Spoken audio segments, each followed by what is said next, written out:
हमारे चैनल को सब्सक्राइब करने के लिए सब्सक्राइब के इस बटन को ऐसे दबाएं, फिर नोटिफिकेशन पाने के लिए इस बेल आइकन को ऐसे प्रेस करें और नोटिफिकेशन को ऑन कर लें। धन्यवाद। तो भाइयों, आप सभी का सबसे पहले तो मैं एपिक एजुकेशन चैनल पर आपका स्वागत करता हूं। दूसरी बात मेरे प्यारे दोस्तों, ये है कि हरियाणा की जो राजनीति में आज एक उथल पुथल देखने को मिली, उसका वास्तविक का रीज़न मैं आपको बताऊंगा। और फिर उस उथल पुथल के बाद हरियाणा में जो है मंत्रिमंडल में भी बदलाव किया गया, उसके पीछे की हर एक जानकारी आपको ज़रूरी है। और उसके बाद इनका हरियाणा में ग्रुप डी की या सी की या टीजीटी की जो भी सरकारी भर्तियां हैं, उन पर इसका क्या इफ़ेक्ट आने वाला है, वो भी मैं आपसे चर्चा करने वाला हूं इस वीडियो के अंदर। तो दोस्तों, जो स्क्रीन पर देख रहे हैं, ये हमारे आज तक सुबह तक हमारे क्या थे, दोपहर तक भी हमारे सीएम थे प्रदेश के।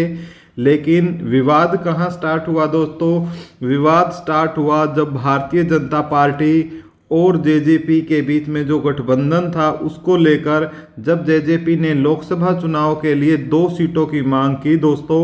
और वो जो 2 सीटें थी, एक तो हिसार आपकी लोकसभा की सीट और दूसरी भिवानी।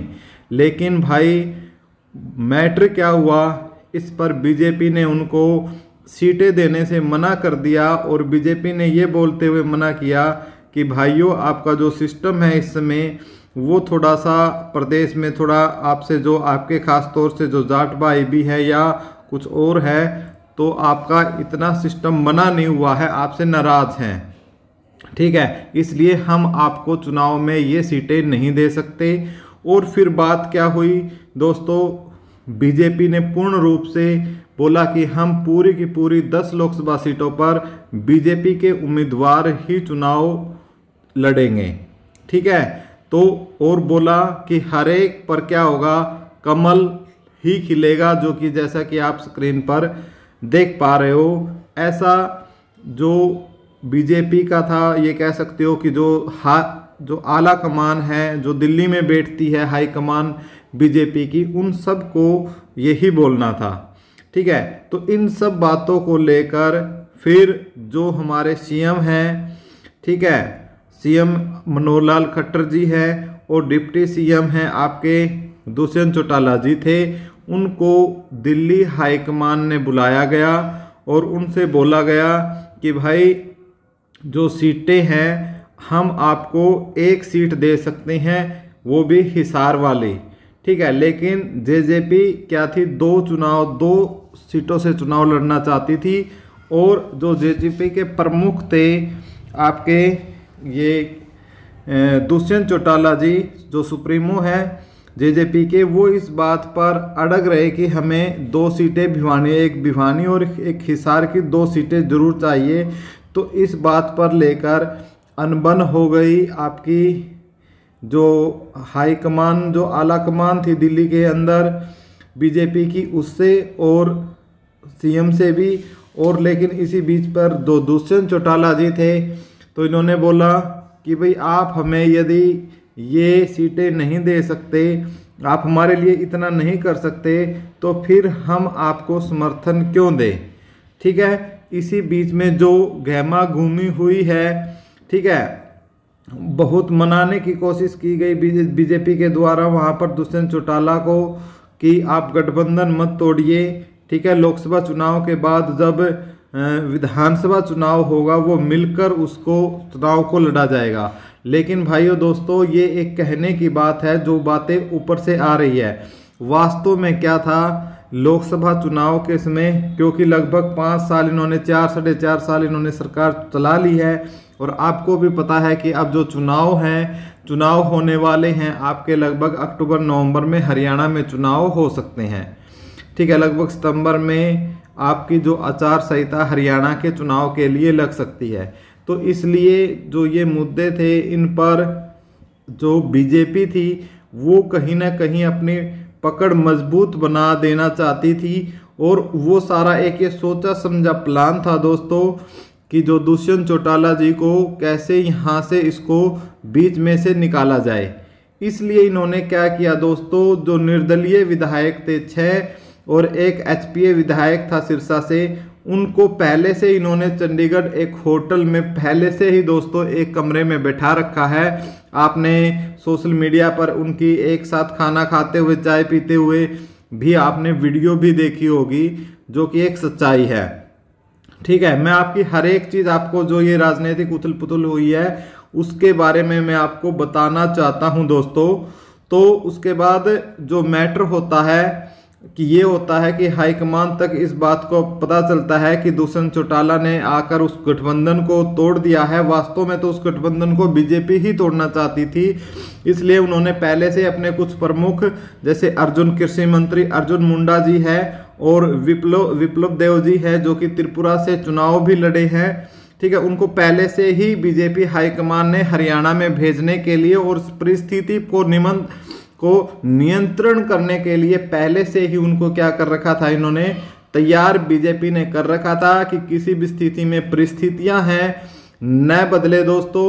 और देखो, ये एक सोची समझी साजिश भी थी।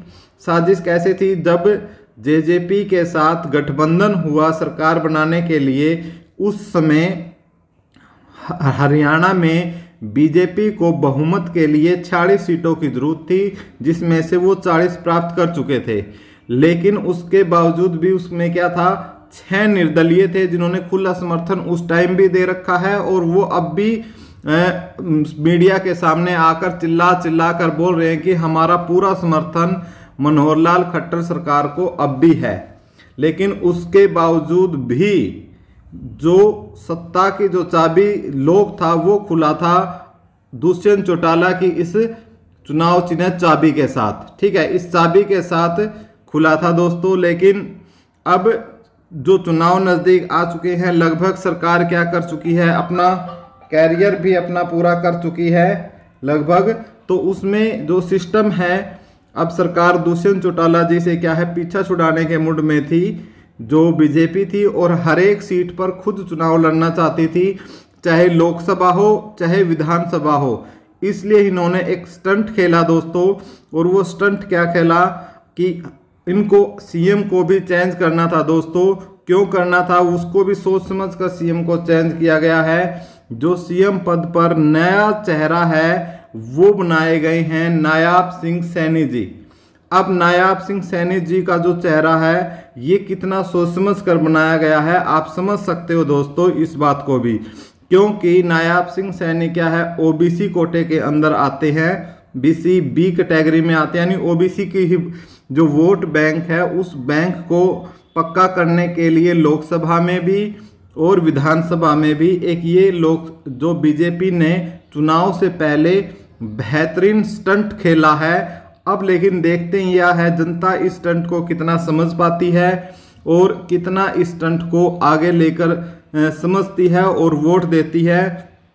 फिलहाल जो बीजेपी जो जेजेपी है दोस्तों, उसके भी कई ये कह सकते हो एमएलए हैं, उनको भी बीजेपी ने तोड़ने का काम किया है। सुनने में आया है कि 5 विधायक क्या है अभी भी सरकार के साथ है। तो शाम को 5 बजे नायाब सिंह सैनी जी की और मंत्रिमंडल का विस्तार किया जाएगा दोस्तों। तब तक के लिए आप चैनल पर बने रहिए। और मेरे हिसाब से तो इनको दुष्यंत चौटाला को सरकार के अंदर से इन्होंने निकालना था, और ये एक स्टंट और सोची समझी बीजेपी की चाल है। जैसे कि आपने महाराष्ट्र में भी आपने देखा होगा दोस्तों, कितना पुराना गठबंधन को भी इन्होंने क्या है 1 सेकंड में खराब कर दिया था। अब जो आपका चेहरा स्क्रीन पर आ रहा है दोस्तों, ये हमारे नए सीएम हैं, और हम अपने सीएम की, अपने राजा की हम स्वागत करते हैं। और आप क्या करते हैं दोस्तों, कमेंट बॉक्स में आप भी बताएं। और जो भर्तियां हैं दोस्तों, उन भर्तियों पर जो, क्योंकि हरियाणा स्टाफ सिलेक्शन कमीशन एक ऑटोनोमस पावर है, तो उस पर कोई फर्क नहीं पड़ेगा। जिस तरीके से वो चलती है वो चलती आती रहेंगी। और इसी में आपको मैं एक ये बात और बता देता हूं कि जब बैठक चल रही थी, मीटिंग चल रही थी, तो उस समय अनिल विज अपनी सरकारी गाड़ी को छोड़कर अपनी पर्सनल गाड़ी से निकल गए थे, क्योंकि वो कहीं ना कहीं लगता है किसी बात पर नाराज होकर चले गए थे। लेकिन ऐसा माना जाता है कि नायब सिंह सैनी काफ़ी करीबी में से माने जाते हैं मनोहर लाल खट्टर के, और शायद इसी वजह से अब खट्टर को चुनाव लोकसभा में हो सकता है कि लोकसभा में आपके करनाल सीट से उनको लोकसभा की शायद जिम्मेदारी केंद्र में उनको कुछ जिम्मेदारी दी जाए, इसलिए नायब सिंह सैनी जी को सीएम बनाया गया है। तो सब प्रदेशवासियों को बधाई दोस्तों। और आपको हमारी ये जानकारी कैसी लगी, अच्छी लगी हो तो प्लीज़ वीडियो को लाइक शेयर और चैनल को सब्सक्राइब जरूर कर ले। धन्यवाद।